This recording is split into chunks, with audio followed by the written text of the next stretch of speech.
setelah kita paham jenis tanaman tomat yang tadi kita dua klasifikasi tipe pertumbuhan, Pak. Oh, pertumbuhan. Nah, pertumbuhan tomat ini ada 3. Deter, indeterminate, indeterminate sama semi determinate. Mengantisipasi kondisi cuaca yang tidak menentu, serangan OPT, kemudian yang layu tadi, terutama ini kan di musim hujan ini, Pak. Apa sudah ada varietas-varietas yang bisa diandalkan?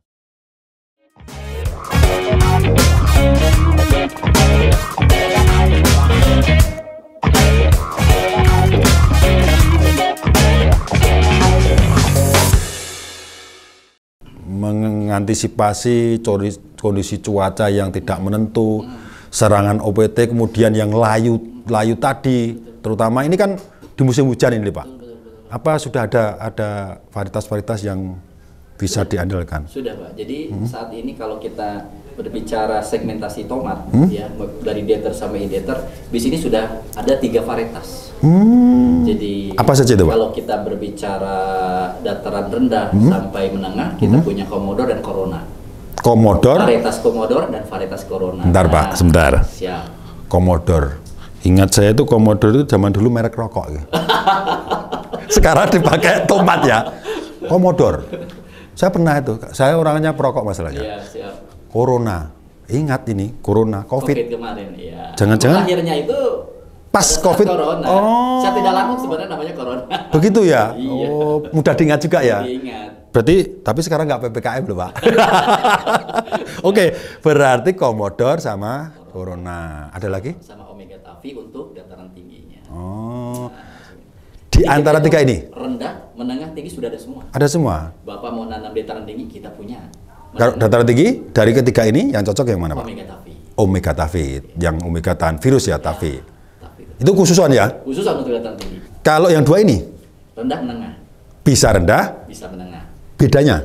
Kalau Komodor, itu yang tadi saya sampaikan, jadi dia tipenya determinate. Oh. Jadi di lowland dia lebih kuat. Nah, iya, apakah iya, Corona iya. tidak kuat?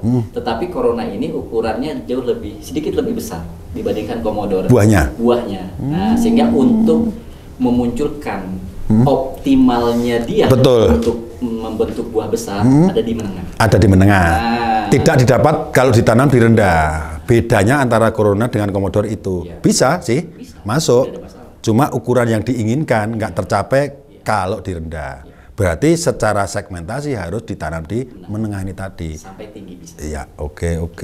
Berarti sudah ada beberapa varietas ya, Pak. Varietas unggulan dari PT BC International TBK ini. Ada 3 ini tadi ya. Mulai dari rendah, menengah, sampai tinggi pun juga ada. Nah, sekarang tentunya Pak Janwar, para petani itu juga ingin tahu apa sih istimewanya di antara 3 itu. Pasti kan masing-masing punya keistimewaan sendiri-sendiri. Yeah. Walaupun mungkin tadi sudah diutarakan bahwa Komodor dengan Corona itu bisa rendah dan menengah. Betul. Kalau yang Omega yang tinggi. Nah, itu pasti ketiga-tiganya punya istimewa sendiri. Ibaratnya kita punya anak 3. Betul, Pak. 1 bapak, 1 ibu. Tapi kan stylenya masing-masing ini, Pak. Bisa dijelaskan secara rinci, Pak. Satu persatu dulu, Pak. Jangan semuanya, nanti saya bingung, Pak.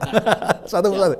Oke. Baik, kalau kita berbicara Komodor, ya, pertama. Oke. Tadi saya sampaikan Komodor itu Buahnya sedang apa? Kecil? buahnya kecil. Oh, dibandingkan kecil. Corona ya. Oke. Cenderung lebih kecil dibandingkan Corona. Dan dia memang mampu beradaptasi dengan sangat baik di dataran rendah. Menengah baik juga. Artinya apa? Jadi ini kita berbicara di dataran rendah yang mampu memberikan adaptasi yang sangat bagus. Pilihannya ada pada Komodor. Komodor berarti ya. Jadi Komodor itu memang dia tahan virus jelas. Jelas. Tahan layu bakteri ada di situ. Alternaria ada juga, begitu ya. Nah, kemudian kualitas buah tidak perlu diragukan, karena banyak petani yang sudah sudah membuktikan bahwa Komodor ini memang sesuai dengan informasi, begitu ya. Jadi tidak hanya selain ketahanan terhadap penyakit, tapi juga memiliki kualitas buah yang sangat bagus. Ya, bobot per buahnya juga untuk di tipenya, di segmennya itu sangat bagus, sangat tinggi. Ya, sangat dibanding dengan yang lain ya, dibanding dengan yang lain. Potensi hasil pertanamannya akan tinggi. Oh, oke. Cuan, ujung-ujung duit Ujungnya tadi bisa kecapek dengan itu. Berarti tipenya dia itu memang buahnya kecil. Betul. Komodo. Segmen untuk tomat sayur yang ukurannya kecil. Oke, berarti Jadi kan jangan keliru. iya betul. Itu makanya kita pengen tahu itu biar pas gitu loh Pak. Berarti tipenya memang buahnya yang kecil, tipe-tipe sayur seperti itu. Kalau Corona sendiri Pak? Corona itu mirip sebenarnya Pak. Ini adik kakak ini dengan, sama ini ya? Dengan Commodore ini. Mungkin ipar ini Pak. Jadi memang karena Corona ini pertumbuhannya cenderung lebih tinggi, gitu. Sehingga memang kalau dari sisi potensi hasil itu cukup besar karena dia tinggi, kemudian buahnya sangat banyak, ukuran buahnya lebih besar, bobot per buahnya juga dibanding dengan Commodore tadi. sehingga ini hanya pilihan saja sebenarnya. Jadi ketika memang, apakah gini pertanyaannya, apakah Commodore bisa ditanam di menengah? Bisa. Ada beberapa wilayah ketika menanam di dalam menengah justru dia sedikit lebih besar ukurannya. Ada potensi dia untuk apa namanya itu menjadikan dia buahnya ukuran lebih besar dibandingkan dengan dataran rendah. Karena memang dataran rendah itu cekapannya tinggi Pak, panasnya itu. Panas, ya memang. Nah gini, jadi kalau kita berbicara panas nih menarik. Tantangan jadi gini, kalau kita berbicara tomat masa saat ini dengan yang lama, ini tantangannya jauh lebih besar saat ini, Pak. Betul, iya. Kenapa? Iya. Ini ada pengaruh ya dari perubahan iklim tadi, perubahan jangka panjang iklim, Pak. Ini yang membedakan. Dulu mungkin 10 tahun ke atas kalau kita berbicara dataran rendah dan menengah mungkin hanya sebatas layu. Betul ya, belum begitu signifikan ya. Untuk virus misalkan begitu kan. Kemudian tinggal kita hanya membandingkan gimana hasilnya, yieldnya begitu. Tapi saat ini tidak bisa seperti itu. Yield itu ya sudah bukan lagi nomor satu, tapi ketahanan virus. Betul gitu. Pak, iya Pak. Ketahanan virus, ketahanan penyakit ditambah dengan itu yang tinggi. Nah inilah tantangan memang pada saat ini. Dataran rendah ini kan sekarang luar biasa. Betul Pak. Sampai 40 derajat lebih. Iya. Padahal tadi saya sampaikan tomat itu mampu dia tumbuh optimal 15 sampai di dataran tinggi. Nah, begitu. Semakin tinggi posisi tanaman itu sendiri akan semakin hama dan penyakit itu akan semakin banyak juga. Ada dua faktor Pak Kumis. Kalau kita berbicara tentang perubahan pengaruh perubahan jangka panjang iklim nih. Pertama dari sisi abiotik. Kalau kita berbicara abiotik itu berarti kita berbicara adanya stres panas. Justru di kondisi panas ya? Di kondisi panas ini yang memunculkan untuk saat ini ya begitu ya. Jadi kondisi cekaman panas begitu. Sehingga apa? Jadi kalau stres panas ini akan mempengaruhi fisiologi tanaman, biokimia tanaman, morfologi tanaman di semua fase pertumbuhan. Nah, ini sangat penting untuk dipahami ya, karena kalau saya coba baca begitu dari berbagai macam penelitian, setidaknya sekurang-kurangnya ketika ada kenaikan 1 derajat Celcius di atas suhu rata-rata harian 25 derajat Celcius itu signifikan akan mempengaruhi viabilitas serbuk sari, Pak. Penyerbukannya. Begitu. Jadi kegagalan pembentukan buah karena disebabkan relatif lebih yang tadi itu lebih tinggi dibandingkan betul ya. Kalau saya baca itu dari berbagai macam penelitian ya, itu 70% itu bisa kehilangan hasil akibat cekaman panas. Hanya faktor itu ya? Faktor itu. Berarti lagi-lagi Pak, maaf saya potong, lagi-lagi pemilihan varietas yang tepat sangat diperlukan. Betul. Karena untuk mengantisipasi cekaman-cekaman yang begitu tadi. Commodore itu masuknya di situ ya. Jadi ketika dataran rendah saat ini sudah luar biasa. Betul, oke. Nah, Commodore yang lebih adaptif ya. Lebih adaptif, mampu memberikan hasil dan kepastian panen tadi. Betul. Iya. Kalau faktor biotik jelas. Kalau faktor biotik itu kan kita berbicara OPT, organisme pengganggu tanaman, begitu ya. Ada hama, ada penyakit. Tentu berbicara OPT berarti kita berbicara ada dinamika faktor iklim, ya. Jadi mungkin teman-teman yang sudah podcast itu ada segitiga penyakit dan lain sebagainya. Ketika inang yang rentan, itu kan patogen yang virulen di situ, kemudian lingkungan yang mendukung patogen ini untuk tumbuh berkembang, luar biasa, tanaman bisa hancur. Iya betul. Oke. Nah kita sudah siap. Wah sudah.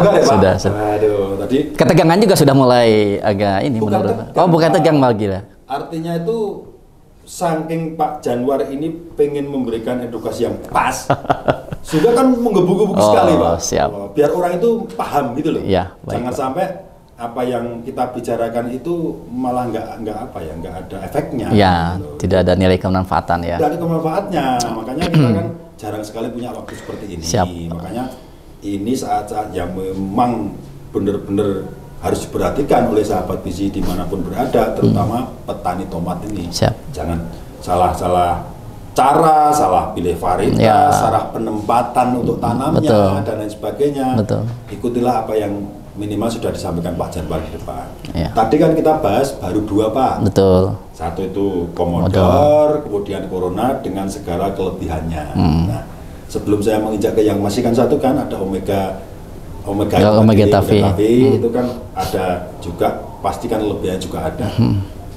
Kembali ke masalah ini Pak, kondisi lingkungan. Kemungkinan karena lingkungan ini, faktor lingkungan dengan cuaca yang tidak menentu seperti sekarang ini, kemudian apa ya, hama dan penyakit itu semakin berevolusi Pak, sehingga dia sistem kekebalannya juga semakin baik, semakin kebal juga, sehingga varietas-varietas yang tanda kutip tidak tahan serangan itu otomatis kan Betul, Pak. udah wassalam gitu Betul, kan. Nah, betul. kita minimal untuk dataran rendah dan menengah sudah punya andalan kita namanya Ya. Corona dengan Commodore. seperti itu. Ya. Yang ketiga Pak, yang tadi yang saya belum pengen tahu juga kelebihan keistimewaan dari Omega Tavi sendiri itu bagaimana dibanding dengan Commodore dengan Corona. Baik, oke.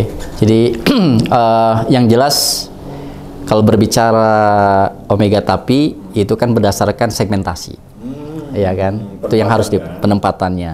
Jadi sudah disampaikan bahwa ketika kita berbicara dataran tinggi, maka segmentasinya adalah tomat processing atau tomat press market.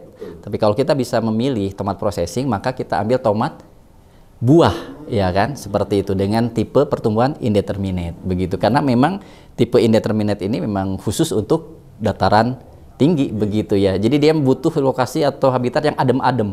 Nah, jadi kalau panas-panas gerah dia memunculkan resiko yang banyak begitu Pak, nggak mau dia, jadi emang agak dalam tanda kutip dia spesifik, Ya memang harus di situ. harus di situ begitu, lingkupnya memang di situ. Seperti info Pak Janwar tadi, biasa di Lembang, Iya. di Bandung, dengan dari Ke Kediri, Jawa Timur, panas. ya adalah sakit, Ya, flu, seperti batuk, dan sebagainya, apa meriang. Nah, gitu. seperti Sama dengan ini ya Pak, Omega Betul, Tavi ini, iya. memang khusus di situ. Betul. Memang istimewanya di situ. Ya, jadi Omega Tavi itu memang khusus untuk di dataran tinggi dengan tipe tomat buah. Ya. Ukurannya yang lebih besar dibandingkan tadi. Dua tadi. Ya, Komodo dan Corona begitu ya. Berarti lebih besar lagi ya. Lebih besar lagi karena Kalau memang secara ukuran tiga-tiganya Pak, kecil itu Pak, kecil itu mulai dari Komodo, Commodore itu paling kecil. Corona, baru Omega Tavi. Secara besar. Secara ukuran buah begitu ya. Dan memang segmentasinya jelas beda. Ya. Kalau kita berbicara tomat sayur dengan ukuran buah kecil, Commodore. Commodore. Kalau kita berbicara tomat sayur dengan ukuran sedang, Sedang Corona. Corona. Nah, kalau kita berbicara tomat buah Wah, yang ukuran, gede. nah itu Omega Tavi. Jadi sudah jelas gitu. Sudah jelas kan, Nah, itu. jadi tidak saya boleh. ulangi lagi Pak, Siap. biar paham. Selain Omega Tavi, ikan karena khusus, Ya. dataran tinggi, Betul. memang habitat di situ, Betul. dia tahan virus, kemudian buahnya lebih gede dibanding dua ini. Betul. Tapi yang dua ini perlu diulangi lagi Pak, ditekankan lagi bahwa ini bisa sama-sama dataran rendah mau menengah, tapi ada perbedaannya. Ya. Kalau memang pengennya tipe yang kecil, Ya. itulah pilih Commodore. Betul. Lebih gede daripada yang Commodore. atau lebih kecil daripada yang Omega, sedang-sedang saja pilihnya Corona. di dataran tengah sampai Menengah. Betul, tapi Pak. kalau bicara yang dataran tinggi tetap satu pilihnya Omega Tavi. Ini jelas sekali Pak. Alhamdulillah. Sekarang sudah tidak bingung, Pak ya? Tidak bingung saya. Bahkan Jadi- nanti gini Pak, kan saya juga banyak tetangga itu yang petani Pak. Ya, Jadi minimal itu kalau ditanya-tanya itu kita bisa mengarahkan yang pas. betul. Tidak asal ngomong gitu, Betul, Pak. Jadi memang tepat, memang aturannya begini loh, Begitu. bagusnya begini. Begitu. Ya, kita membantu orang memberikan apa itu ilmu yang bermanfaat Betul, kan, Pak. betul. Siapa tahu dengan begitu bukan tidak aja produknya saja yang laku, tapi petani juga hasilnya lebih banyak. Betul. Semakin yakin. Betul.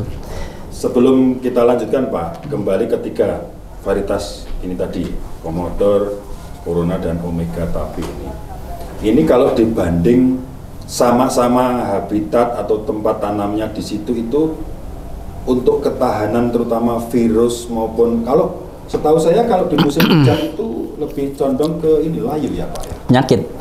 Penyakit selain virus Pak. Selain virus gitu ya. Ya tapi gini Pak, kalau saya coba amati ya di perjalanan saya yang tadi saya nyemplung dari 2006 sampai sekarang itu saya coba amati. Dulu memang varietas-varietas baik itu yang dipunya BC ataupun kompetitor itu pasti larinya ke yield. Yield dulu. Kemudian layu fusarium. Kebanyakan memang itu pasti di layu Pak. Ya kan, layu bakteri, layu fusarium. Apalagi dataran tinggi, kita berbicara dataran tinggi maka kita berbicara kelayuan. Bisa layu, umumnya layu fusarium, tapi juga layu bakteri sekarang sudah mulai banyak begitu. Tapi saat ini sudah tidak bisa lagi hanya penyakit itu. Dengan tadi yang iya, karena itu tadi pengaruh perubahan jangka panjang iklim itu ya ditanami terus menerus sehingga apa dulu mungkin pada saat masuk musim hujan mempersiapkan dirinya gampang. Oh paling yang muncul penyakit ini petani sudah siap antisipasi. Sekarang aja kita masuk musim penghujan tapi kemaraunya panas luar. Nah inilah yang mengakibatkan permasalahan penyakit atau OPT yang ada itu sudah semakin kompleks. Tidak hanya lagi kita berbicara di musim hujan, oh ini penyakit hawar daun, Phytophthora pada tomat, atau Alternia. Tidak bisa begitu. Karena apa? Virus pun akan tetap muncul di situ, ya. Begitu. Apalagi virus ini kan sekarang sudah lagi bukan TYLCV. Nanti ada virus kan banyak yang tadi saya sampaikan kan. Tomat itu ya TYLCV, ada TLCV, di dataran tinggi itu ada virus namanya TICV, beda genus nih. Udah macam-macam gitu. Makanya jadi luar biasa begitu ya. Maka lagi-lagi ya Pak, tetap varietas kan? Varietas Pak. Sekarang itu kalau kamu tuh bicara yield itu udah agak zamannya. Udah zamannya. Itu iya. Iya betul. Tapi tetap bukan nomor utama, bukan nomor satu. Secara apa itu bilangnya ini varietas A, wah yieldnya tinggi. Tapi kalau ketahanan hama dan pencegahan kurang, tidak bisa juga hasilnya berkurang kan? Iya. Lagi-lagi pemilihan varietas yang tepat itu modal awal untuk keberhasilan di akhir panen begitu. Makanya Omega Tavi ini untuk saat ini dengan berbagai macam pengujian yang sudah dilakukan. Omega Tavi ini 2 tahun sebelum rilis itu sudah diuji berbagai lokasi Pak. Yang sangat endemis dan lain sebagainya, ini mampu memberikan adaptasi yang sangat baik begitu. Dia mampu langsung sangat dipertarungkan sehingga ketika ini muncul sudah siap begitu. Nah, seperti itu. Jadi memang karakternya buahnya besar, kemudian kepadatan buah. Kalau orang Sunda bilangnya pepel ya. Jadi dia itu bobotnya montok Pak gitu ya. Jadi harus kalau lihat omega itu tidak hanya dilihat secara jarak jauh, harus kalau bahasanya itu kayak iklan itu kan dilihat, diraba, dan lain sebagainya. Nah, baru bisa merasakan. Diraba, dirasakan. Setelah dirasakan mau nanam. Nah, itulah gitu. Dirasakan buahnya. Iya, dirasakan buahnya. Buah tomat Pak. Oh, iya, bukan betul. buah yang lain. Siap. Oke. Menarik sekali buahnya sekali Pak. Siap. Ternyata berbicara masalah dunia pertomatan itu memang banyak seluk-beluknya ya. Betul. Liku-likunya, kemudian tantangannya. Betul. Yang lagi-lagi selagi yang perlu dipahami juga bahwa kita itu memang pemilihan varietas itu nomor 1 awalnya utama. Wajib itu, betul. Kalau Pak, di antara kembali ketiga varietas BC ini, Corona, Commodore, sama Omega Tavi ini. Kalau masing-masing ini kan punya segmen sendiri-sendiri. Betul. Kalau di pasar itu secara umum Pak, ketiganya ini bentuk buah, warna buah, ukuran buahnya itu memang sudah pas yang diminati konsumen atau gimana? Betul, Pak. Sudah sesuai dengan segmentasi yang tadi saya sampaikan. Ya, berarti sudah masuk kriteria ya? Sudah masuk kriteria. Omega Tavi aja sudah masuk ke kelas supermarket sekarang. Nah, makanya informasi dari teman yang di lapangan begitu ya. Jadi sudah bisa diterima. Karena memang kalau kita berbicara Omega Tavi itu merahnya itu merah merona. Oh, luar biasa merahnya. Ya. Mungkin kalau zaman dulu itu kita punya varietas Cosmonaut dulu. Nah, itu merahnya itu seperti itu. Merahnya luar biasa sehingga itu menjadi daya tarik petani untuk menanam. Kayak orang itu ada rangsangan tersendiri. Betul, Pak. Melihat cewek itu, waduh. Wah, gitu. Seperti itu. Penampilan selebgram nih ya. Betul. Selebgramnya sekarang kita Omega Tavi. Omega Tavi. Betul. Jadi gini Pak Kumis, jadi kalau saya coba bukan menyimpulkan ya, mencoba untuk menarik garis begitu benang. Ya. Berbicara tomat Indiater itu umumnya memang ketika ada varietas yang buahnya besar, itu hanya di tandan-tandan bawah Pak. Tidak mampu di atas. Tidak mampu naik ke atas. Nah, jadi tandan 1, tandan 2, setelah tandan 4, 5 itu dia langsung dari terjadi reduksi ukuran begitu. Itu yang umum. Nah, Omega Tavi ini yang berbeda. Kestabilan buah dari bawah sampai ke atas itu terus begitu. Ya, berarti yang membedakan di antara varietas yang lain. Bahkan di beberapa lokasi itu justru di tandan atas semakin besar. Malahan ya. Semakin besar. Nah, ini memang karakter-karakter yang muncul di Omega Tavi yang saat ini memang sudah mulai naik begitu ya. Banyak yang sudah mulai menanam dan lain sebagainya karena ketertarikan yang tadi. Kemudian yang berikutnya, jadi gini, semenjak memang ini terjadi pengaruh perubahan jangka panjang iklim global, itu sekarang ada namanya fisiologis, Pak, gejala fisiologis. Kalau orang Sunda itu bilangnya dangkal. Jadi tomat itu kayak mengerut. Bukan disebabkan oleh hama penyakit, mengerut. Jadi saya keras tapi mengerut. Nah, itu namanya dangkal. Nah, Omega Tavi ini, sekarang ini tertinggi ketahanan terhadap dangkalnya dibandingkan varietas-varietas lain, sehingga berarti itu ditakuti juga ya Pak itu. Betul Pak. Nah, itu yang dirasakan petani mungkin di 2-3 tahun terakhir ini. Begitu. Baik di musim hujan maupun apalagi di kemarau. Bukan masalah virus lagi. Bukan masalah lagi. Itu pun. Jadi ketika virus itu tahan, buahnya bagus tapi dia tidak kan.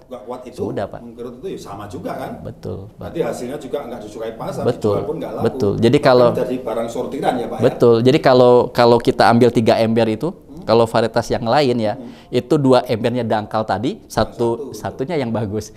Kalau ke Omega itu malah kebalikan, justru lebih sedikit lagi. Nah, makanya itu sekarang yang jadi highlight begitu. Selain ketahanan virus gitu ya, buahnya bobot per buahnya bagus, produksinya juga tidak kecil ya, cukup bagus juga. Ketahanan terhadap dangkal tadi fisiologis karena kalau saya boleh bilang itu bukan keistimewaan Pak. Keunikan, betul. Karena kalau istimewa orang punya keistimewaan. Betul. Kalau unik itu tidak semua orang punya. Seperti Omega. Oh, siapa? Tahan hama penyakit, virus, layu, apa dan lain sebagainya gini. Tapi kan tidak dipunyai orang lain yaitu dangkal. Unik. Dia unik, tahan terhadap dangkal. Seperti itu. Betul Pak. Gini. Betul Pak. Omega Tavi ini kan unik. Makanya sekarang kan yalah bicara tomat dataran tinggi pasti Omega Tavi. Ya, itu kan. Boleh buat Anton, bicara tanam tomat dataran tinggi, tanamlah Omega Tavi. Ya, betul. Sebenarnya pantun saya nggak usah pakai pantun.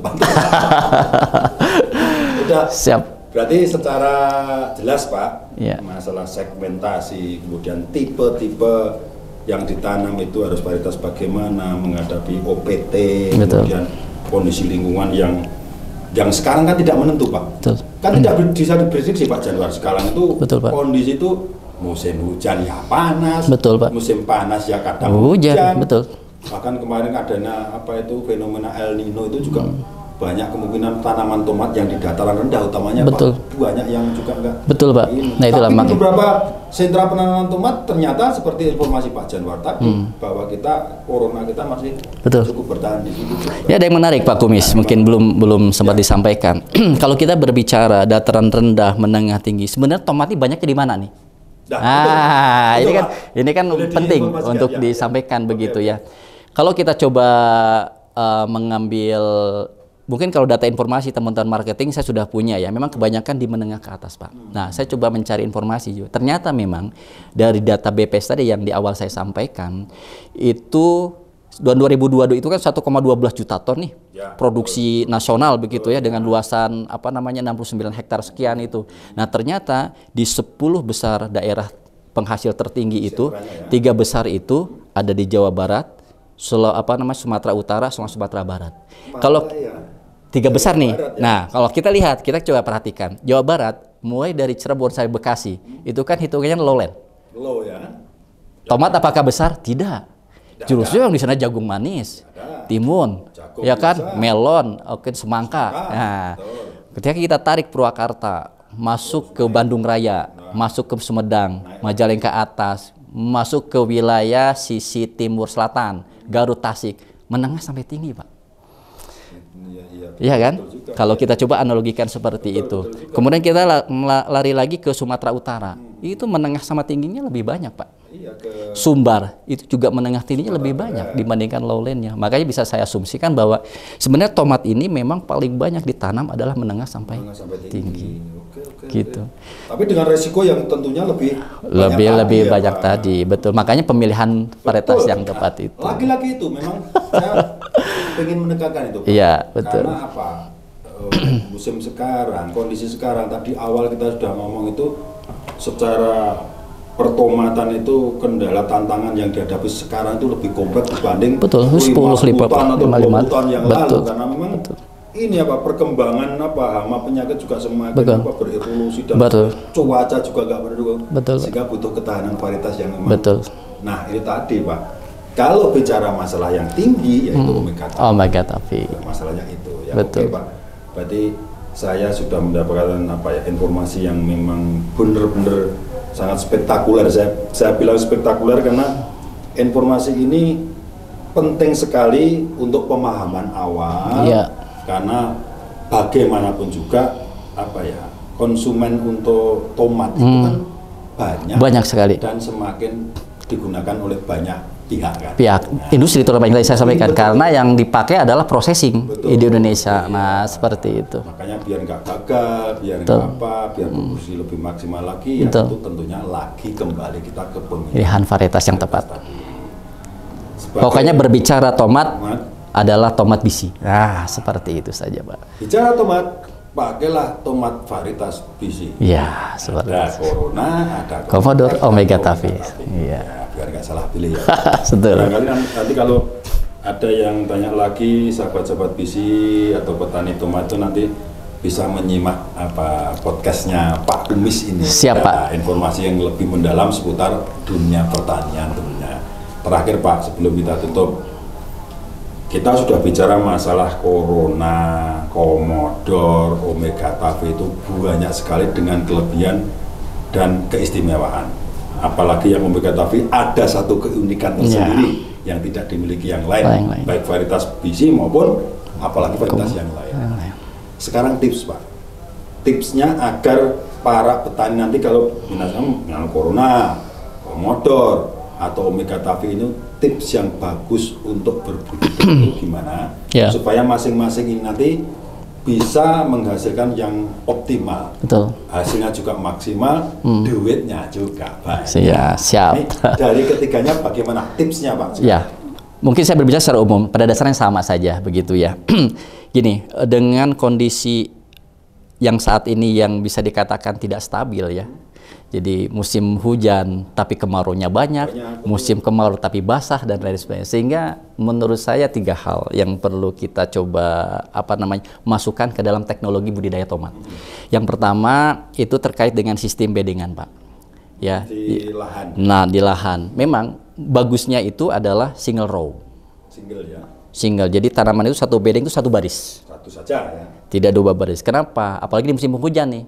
Karena apa? Ketika tanaman ini sudah ngumpul, apalagi yang datar yang luar biasa lebatnya itu, maka di tengah-tengah itu kan ada kondisi di mana kelembaban mikro itu muncul. Basah, ya? Nah, kalau sudah basah itu berbagai macam patogen muncul di situ. Nah, itu yang harus diperhatikan. Apalagi di musim penghasil, misalkan kondisinya terus-menerus hujan, tomat itu membutuhkan 10-12 jam penyinaran matahari. Untuk optimalisasi dia pembuahan. 10-12 jam. Dan ini memang di daerah tropis seperti Indonesia cukup, Pak.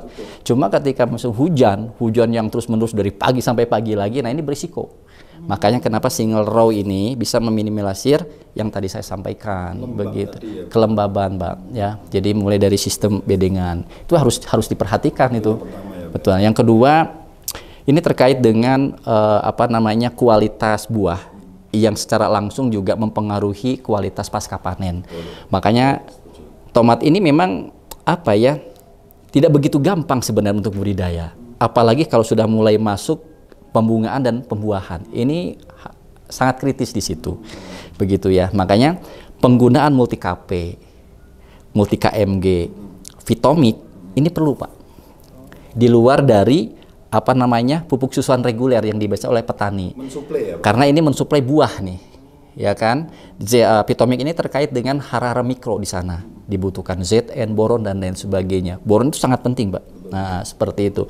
Nah, ini bisa dilakukan pada saat umur sampai 50 sampai 70 hari ini. HST. Sampai 70 Hari HST. Nah, itu bisa diaplikasikan tuh dengan interval 2 sampai 3 kali. Ya. Itu dengan selisih waktu 5 sampai 7 hari dari pemupukan reguler. Oh, yang biasa. Nah, itu tujuannya adalah untuk meningkatkan kualitas buahnya, begitu ya. Jadi biar buahnya itu semakin optimal, begitu ya. Bagus, semakin bagus, sehingga nanti pasca panennya mungkin untuk pengangkutan jarak jauh, ini akan bagus. Betul. Sekarang kan betul juga Pak Janwar. Jadi kadang-kadang kan pedagang, Betul. tengkulak atau pengepul yang membeli itu di petani-petani atau katakanlah sini apa ya kalau di sini itu bandar Ya. Istilah bandar itu tidak hanya dijual di pasar lokal Pak, Betul, Pak. bahkan ke luar daerah. Betul. Bisa Bandung, ke Jakarta, bahkan ke Yogyakarta, mungkin keluar Jawa yang di mana ada pasar kan. Ini kan memerlukan memang buah yang memang tahan terhadap Betul, Pak. pengangkutan Yaitu tadi jauh. pasca panen. Nah, Jadi, seperti itu. Tipsnya itu tadi ya Pak. Betul. Satu itu masalah bedengan, Nah, bedengan. single row itu tadi, kemudian penambahan unsur-unsur Unsur yang tadi ya, multi KP, multi KMG, Vitomic. Ada satu lagi Pak Kumis. Ini terkait dengan fungisida. Jadi kita itu MSI Cap Kapal Tulang itu punya Kopsai 77. Oh ya yang ungu itu ya. Nah, itu dari pengalaman saya selama di Lembang ketika musim hujan yang bisa dikatakan terus-menerus setiap hari, ini sangat bagus, Pak. Kan kandungannya bahan aktif kan tembaga. Betul, Tembaga di mana itu kan tidak hanya sebatas dia untuk Phytophthora pada tomat, tapi juga ternyata dia kalau fungsi yang lain. Jadi mampu untuk mengurangi rontoknya daun. Padahal daun kan sangat diperlukan untuk fotosintesis begitu kan. Kemudian ini sangat bagus ketika terjadi serangan bercak atau bintik hitam. Bukan alternatif, bukan hawar daun ya, bintik. Itu pada daun dan pada buah. Itu namanya bacterial spot, Pak. Diakibatkan oleh patogen Xanthomonas. Nah, Kopside ini mampu untuk mengurangi itu. Nah, itu pengalaman saya. Jadi pada saat musim hujan, begitu ya, itu harus wajib hukumnya. Ditambah itu jangan lupa. Tipsnya itu. Jadi untuk di musim betul, begitu. Pemupukan dengan yang biasa, betul. Disiapkan juga Kopside 77 karena tembaga itu mampu meningkatkan hasil. Begitu. Berarti kan ini tips tambahan. Tips tambahan, betul Pak. Agar dalam pembudidayan tomat itu bisa optimal ya. Betul. Jadi, selain varietas tadi tentunya betul, Pak. Dengan budidaya yang baik, betul. Dengan tips yang disampaikan Pak Janwar itu, ya insya Allah nanti bisa harapan untuk panennya akan semakin baik. Betul, betul Pak. Oke Pak Janwar, ya, terima kasih atas bincang-bincangnya, obrolannya. Ini sangat bermanfaat Pak. Alhamdulillah. Sangatnya bukan satu, sangat bermanfaat. Alhamdulillah. Seperti inilah yang sebenarnya diperlukan oleh para petani, utamanya petani tomat. Siap. Karena dari pengalaman yang lebih banyak, terus informasi yang tepat, yang dalam kutip tepat, yang didapat semakin banyak, tentunya budidayanya akan semakin baik. Dan benar. Gitu. Betul Pak. Ya. Sekali lagi terima kasih. Terima kasih banyak atas informasinya, Pak. Sama-sama. Atas ilmunya. Siapa tahu ini harapan kita ilmu yang bermanfaat bagi orang banyak. Amin. Semoga obrolan kita itu didengar oleh sahabat bisi di berada. Amin. Bisa bermanfaat bagi semuanya. Iya, terima kasih atas kesempatannya. Pak Janwar, sama-sama. Terima kasih. Sahabat Bisi, demikian tadi obrolan kita, bincang-bincang kita dengan Bapak Janwar seputar dunia pertomatan. Semoga apa yang kita obrolkan tadi bisa bermanfaat bagi sahabat Bisi dimanapun berada. Terima kasih telah menyaksikan podcast ini. Nantikan podcast berikutnya tentunya dengan bahasan yang lebih menarik dan lebih bermanfaat. Jangan lupa subscribe channel ini, kasih like dan juga komennya, serta nyalakan loncengnya. Ikuti juga semua akun sosial media kami di FB, IG maupun TikTok dengan nama Bisi Sahabat Petani. Sampai jumpa di podcast berikutnya. Wassalamualaikum warahmatullahi wabarakatuh. Waalaikumsalam warahmatullahi wabarakatuh.